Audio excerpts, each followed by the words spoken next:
everyone has an opinion on who you should date and what they should look like and what they should be doing and what you should be doing. I know, y'all. There's a whole lot going on. Everyone has something to say.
I'm about to take an everything shower. I was supposed to do it like weeks ago, but I never got around to it. So I already washed my hair, so I don't need to do that, but just do everything else. And then get ready for the day because I have a lot of work to do and I have a call later on today, so I need to prepare for that. So, yeah.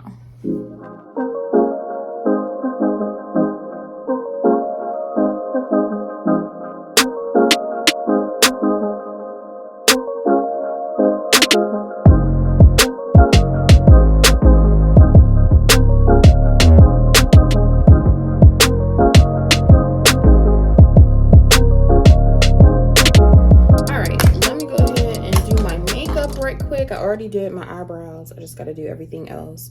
But while I'm sitting here, I did want to just talk to y'all. I wanted to talk to y'all because I was watching an interview a few days ago, and y'all, I had like one of the biggest epiphanies ever, and I wanted to talk to y'all about it because I'm not sure if this is just a me thing, but because she was talking about it in the video, I know that this is not just a me thing, but I've never really heard anybody talk about this in the way that she did. And when I was listening to the interview, she said so many things that kind of opened my eyes to what I was going through during that time. I was looking for my other brush, but I can't find it. By the way, y'all, I love this makeup brush holder. I got it from Amazon a while ago, and y'all, I love this thing. It looks super tiny, but it holds so many brushes. It holds at least like 50 brushes, and y'all can see like all different sizes. So I have it linked down in the description box because I really like, when I first got it, I was like, this is not finna hold nothing, but y'all, it holds so many brushes, and I still have room to put more brushes. So I'll link it down below because I'm really happy with this purchase, and it's really easy to clean, and I just love it. I love it. I love it. But y'all, so I kind of have to set the story of what I'm talking about before I get into it so y'all can understand where I'm coming from. It's not an explicit story, but I know some of y'all be watching with your kids, and I know my niece be watching my videos too. So this is not like, this section is not like a kid appropriate section, I would say, because I'm talking about like relationships and stuff like that. So do what you will with that information, but I did just want to make sure I say that because I know some of y'all have told me that y'all watch my videos with your kids, and this is not a part for the kids, okay? So this was years ago, like in my early 20s, and at the time I had just got out of a relationship with my ex, and this is the ex that cheated on me and had a baby with the girl that he cheated on me with. So I was really heartbroken. We were together for 3 years. I thought he was going to be the one that I married, and that was my first relationship and all of that stuff. So I was heartbroken at the time, and I honestly, at that time, I didn't know if I would be able to fall in love again. I was so young. This was like 21, 22, somewhere in there. So I really felt like, oh my gosh, I'm never going to fall in love again. Like, there will never be another one like him. But I also knew that I wasn't going to stay in that situation, which is why I broke things off. So I was just really heartbroken at that time. So this was my first time, because I met him at church. Honey. Okay, but met his butt at church, and he did me dirty. But so I had gotten on the dating app. So this is my first time like trying the dating apps out and stuff like that. So I got on the dating apps and I connected with this person. Let me do my makeup, because I always be like talking and then I don't do my makeup, and I need to get this done. So let me focus on this. But yeah, so I can't multitask. As soon as I started doing it and talking, but so when I connected with him and we started talking and getting to know each other, I was like, oh my gosh, like I was so excited, because I literally thought, y'all, that my ex was like the be all end all. I would never find anyone else that I was attracted to or could fall in love with. So when I connected with this person, it proved my theory wrong. So I was so excited and so just like giddy, and just like I couldn't believe that I found someone that was cuter than my ex, and we had great conversation and just all the stuff, all the infatuation feelings that you would get when you meet somebody new. It was that like times 10, because I was in such a fragile state, and here's this person that came along and proved me wrong, and I'm excited to get to know them and all that good stuff. So we met up, went on a couple dates. Here's where I messed up. I took it there prematurely, way sooner than I should have, as far as giving my body to him. And we weren't in a relationship, none of that.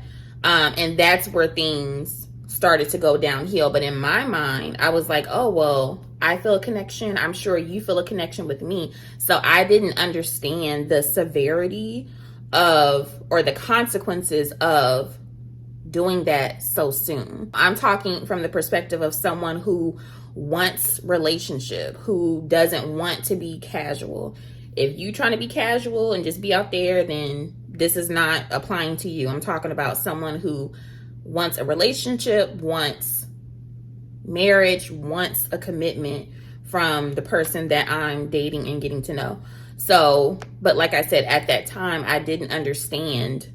I didn't put 2 and 2 together, and I didn't understand the game, because I had never been in the game. So I didn't know how to play it, okay? And of course, there's always exceptions to the rule. Of course, like, there are relationships out there where, you know, people have gone there and they still end up getting married and blah, blah, blah. But for the majority of us, I think I can safely say that that is not the case. Because when you do that, it doesn't give the person any incentive to get to know you more, because you've already been there, done that.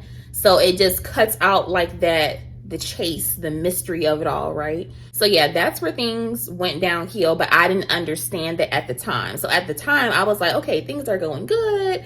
We're still, you know, seeing each other and having a good time, and the attraction and infatuation is still high on both sides. Like at that point, nothing had really changed. But as far as us doing things in public, us going out on dates, that started to be cut out, because I was so comfortable just going over his house and chilling and watching movies, but in my head, I didn't understand what was going on at the time.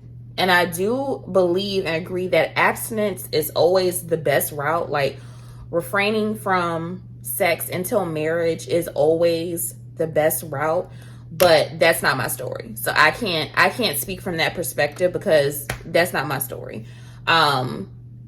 If I could go back and tell my past self that, I would tell my past self not to do that at all until marriage. But I can't speak from that perspective, because that's just not my life, okay?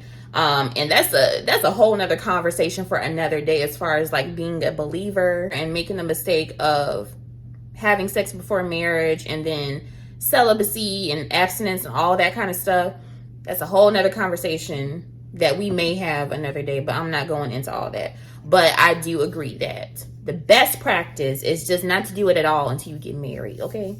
But that's neither here nor there for this story, okay? Like, we've been there, did that, and this is where we are, okay? So y'all know where this is going. It ended up being a friends with benefits situation that lasted like 3 years, y'all. Like, it lasted a long time. And during that entire time, I was still holding on to hope that he would see the value in me enough to commit and make me a girlfriend and do the things that we were doing when we first met. I was holding on to hope for that for so long, y'all. So long. To the point where I was doing things and willing to change things about myself to get his attention and get him to see me in a different way.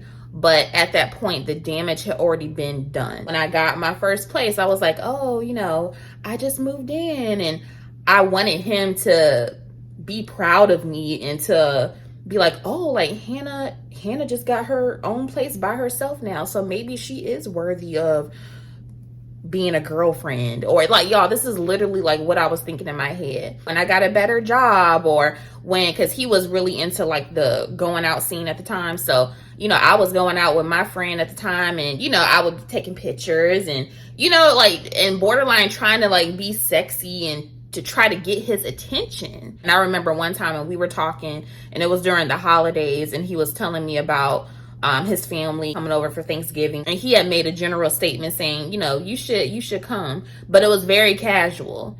But for me, it was like, oh, he wants me to come to Thanksgiving, like he wants me there. I can meet his y'all. I was so crazy. I can meet his family now, and we can, you know, we can take it to the next level. So y'all, Thanksgiving Day comes. So at this point, he was acting real flaky, because I now know that he was just talking. He didn't really want me there. He was just talking to make me feel good, to kind of string me along. So Thanksgiving comes, didn't hear from him all day, and I'm sitting there at Thanksgiving with my family, sitting there looking at my phone, concerned that he didn't call me or text me. So y'all, I said to myself, I said, well, he invited me when we were talking. He invited me, so, and I know where he lives, so I'm just gonna go over. Like, what's the worst that, y'all, I was so crazy. What's the worst that could happen? So y'all, I left my family, went to his place, knocked on the door. His brother answered. He's like, oh, hey, like, oh, like, what you doing here? Y'all, I bust up in there. I bust up in there, and I was like, hey. And so he comes around the corner looking at me like he was kind of surprised, like, oh, okay. But then he just kind of went with the flow. So long story short, we were playing cards, met his mama, met his little family and all that. And it was a good vibe. They were really nice. And then his mama's like, oh, this is the girl from down the street. And I was looking at him, and he was like, the girl from down the street? And then he was all quiet. He was like, no. But obviously he was probably messing with the girl from down the street too, y'all. This is why it's so important not to just be out there, because people be doing a little bit of everything with everybody. And that was like, what, 6 years ago? A long time ago. So I know it's even worse now. But anyway, I digress. So y'all, left the Thanksgiving dinner, and I felt like, okay, I met his family, like we're a thing, da-da-da. And y'all, it went right back to what it was before. Same thing, no commitment, no dates, casual. And like I said, that lasted about 3 years. And it wasn't until, like, you know, when you kind of get sick and tired of being sick and tired and not getting what you want out of the situation, I kind of woke up and realized, like, okay, this is not getting me anywhere. This man don't want me.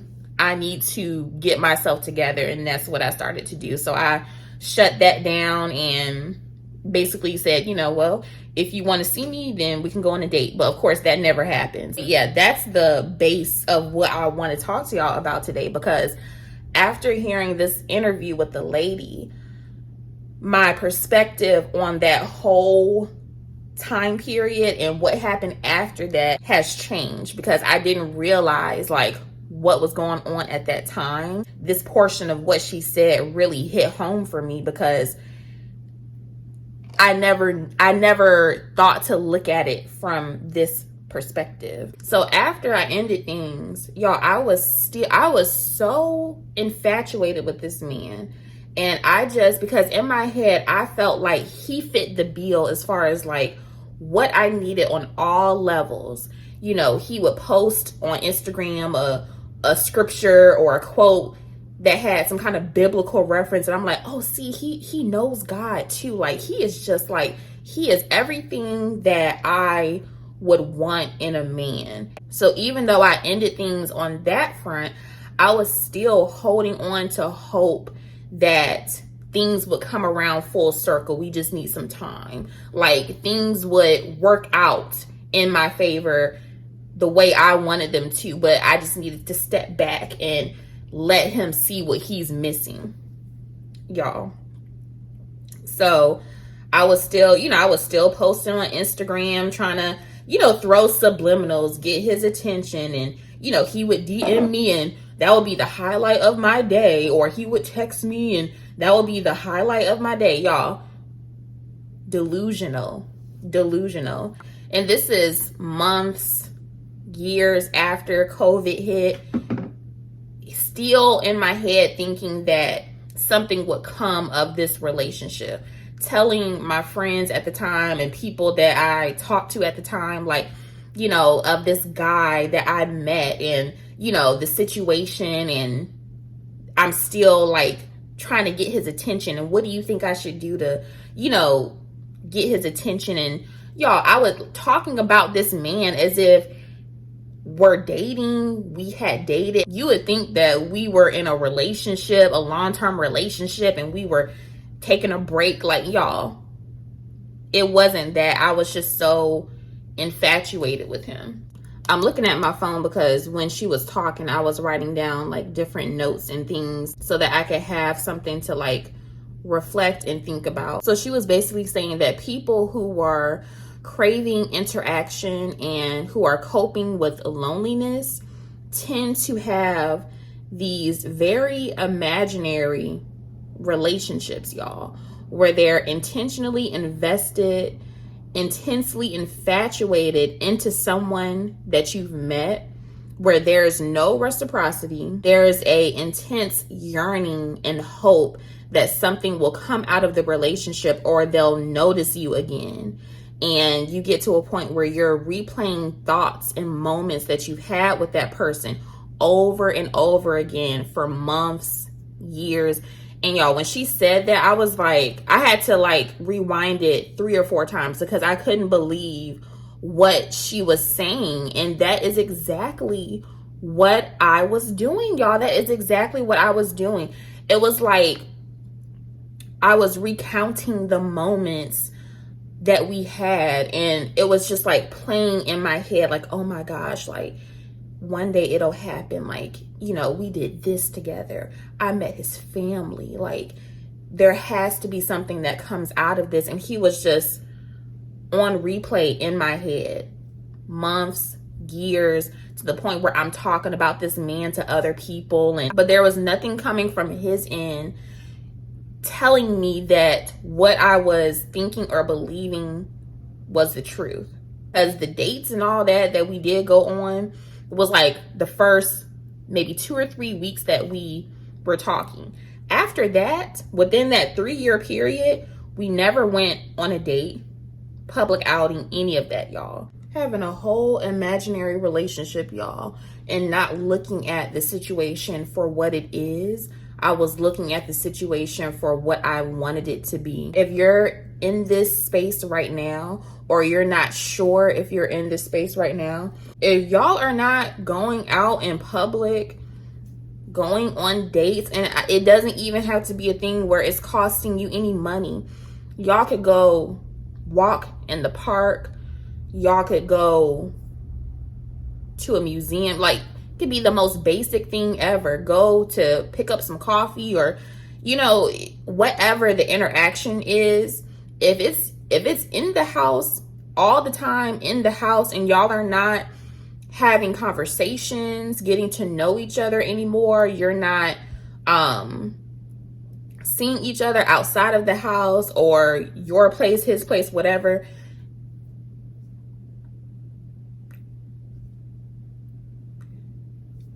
and you want a relationship, that's what you're expecting out of the situation, or if you're going out of your way to accommodate him, meaning you are spending your money to take y'all out to eat, you're paying for his meals, you are driving to go see him all the time, driving long distances to see him, and there's nothing coming from his end. If this is resonating with you, it resonates with you. Okay, that's all I gotta say. It's not pull back, reset, and try to see this situation for what it is, not what you want it to be. That's the only advice I can give you. If you're someone who's currently in this situation, pull back, reset, look at the situation for what it is, and move accordingly. All right, y'all, here's the outfit of the day. This top is actually a dress that I've had forever, and it's too small as a dress, but I pulled it up and finessed it to be a top, and I love it. The print is so cute. So y'all, here's the outfit of the day. Nothing too special. So I'll finish our conversation in the car. So yeah, I was definitely coping with the loneliness that I was feeling at that time. And that was, during that time, that was like the peak of my seasonal depression. And I may share my testimony with that at some point. It's been on my heart lately to share the full detailed story. But like I said, give me some time. We'll get there if I want to get there. But yeah, that was like during the peak of my seasonal depression, and I had my family and my friends around me, but I didn't have the human interaction and the connection that I desired the most, which was a connection with a man, a relationship. And it's so crazy because of the thoughts that were going on in my head, I was actually depriving myself and isolating myself from stepping out of that situation and being able to get to know someone new, date, and go down the path that I want to go down. But because I was so stuck on him and he was such a prominent fixture in my life, in my head, I didn't even want to date. I wasn't putting myself out there to date. And I was self-soothing by picturing this man in a place in my life where he didn't exist. So that's why I think it's really important for us single people out here to remain hopeful when it comes to dating. And still, I know, y'all, I know it can be so hard, especially nowadays in this time. And I have a few other things I want to talk about when it comes to dating. But I know it can be so hard to put yourself out there and be let down and be rejected and have to go through the heartbreak. And I know, y'all don't even have to tell me, I know. But I do think it's so important because as human beings, we're not meant to be alone. And you can have all of the friends and family that you want, but y'all know there's nothing more special than having that special connection, that romantic connection, that intimate connection with someone else. And something else that I've realized too is that not everyone is meant for that path. Like for me, it is something that I strongly desired. I've always desired relationship, marriage, family. That's always something that I've wanted for myself. But that may not be the case for you. We all come from different backgrounds, different walks of life. We all have different paths, different purposes on our life. and not everyone desires or is meant to be in a relationship. And I understand that a lot of people out there have real traumas, things that have happened in their past that will take lifelong healing. So they will never be in a place where they're ready for that kind of relationship. And I understand that, and that is okay. That is okay. I'm just talking from my experience and what I believe and what I want for myself. And relationship, marriage, family is something that I want for myself. And I feel like for those of you that are kind of in the same season or you have the same desires for your life, I'm talking to you and I'm saying that I believe it's important to not be lonely for too long. Don't isolate yourself for too long, because I feel like, especially if you're leaving a relationship with someone that, like I was, like you're really infatuated with, you can imagine seeing yourself with long-term and all of that, and you remove yourself from that situation and then you stay in that and you sit in that, and they're the last person that's on your mind all the time. It can get dangerous. And then you get to a point like how I was, spending months, years of your life fixated on this one person, and they've done moved on. You know what I'm saying? They done moved on and you're still in the same place. So I am all for taking a step back, resetting, taking some time to heal and understand and grieve that relationship or grieve whatever that was. But there does need to come a point in time where you're moving on and moving forward, because that's really important to get yourself out of that rut and stop your mind from fixating on a particular person. Because if you don't give your brain something to feed off of, something new, because it's something that you desire so badly, you may start to create a narrative to satiate that desire that you're having. So like I said, this is just me talking. This is not fact. This is not law. And that's something that we got to get out of too. With all these people out here on the internet, there's a lot of people out here on the internet just talking, child. Talking, especially when it comes to the dating stuff. And it's like, it can be overwhelming. It's like, okay, like, I agree with what you said. I agree with what you said too. And you take bits and pieces, and it can feel overwhelming because everyone has an opinion on who you should date and what they should look like and what they should be doing and what you should be doing. I know, y'all. 2024 is ghetto, honey. It's ghetto. It's a whole lot going on. Everyone has something to say. Like I said, this is just my thoughts. And when I heard her say this, I just wanted to talk about it because I've never heard someone talk about these things in this way. And I thought it was really insightful. So just take away from it what you will, right? It's just my opinion, but it is something that I wanted to share because, like I said, I didn't think about it in that way. The fact that I was coping with my loneliness and being alone and projecting that in a way that wasn't healthy, and having this over infatuation with this person because of the loneliness that I was trying to cope with at the time. And I feel like this can be applied to any type of relationship or friendship, family relationships, because I feel like it can be easy to misread cues from people. Even in a friendship setting, you know, you think somebody is like trying to be your friend and and it's someone that you want to be a friend with, and they're giving you mixed signals and you're not sure. And because you are in a state of loneliness or whatever, you fixate on that person and they become a more prominent figure in your thoughts, in your mind, than they should be if you were at a place in your life where you were thinking more logically or making healthier decisions. And most of the time, it's not the other person. They're not doing anything to manipulate you or telling you things that aren't true. It's you. It's you not being content or happy with your life, or like I said, you're just in a state of loneliness, or you're going through some things and you kind of latch on and attach onto that person who's there and who has all these great qualities, and you feel like will just be the greatest person to have in your life, when that's just not That's just not the case. So y'all let me know what y'all think about today's chat, honey, because it was just like a moment for me.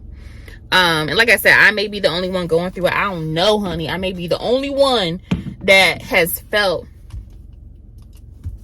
that way. But like I said, I just wanted to share it because I thought it was really insightful. So I will talk to y'all a little bit later on. Later that same evening. Y'all, I just ended my last one-on-one live chat call for this week, so I'm really happy about that. It went well. I'm about to see what we doing for dinner. I think my brother-in-law is putting ribs on the grill. I'm not sure. So yeah, your girl's hungry, so I'm gonna see what we doing for dinner tonight.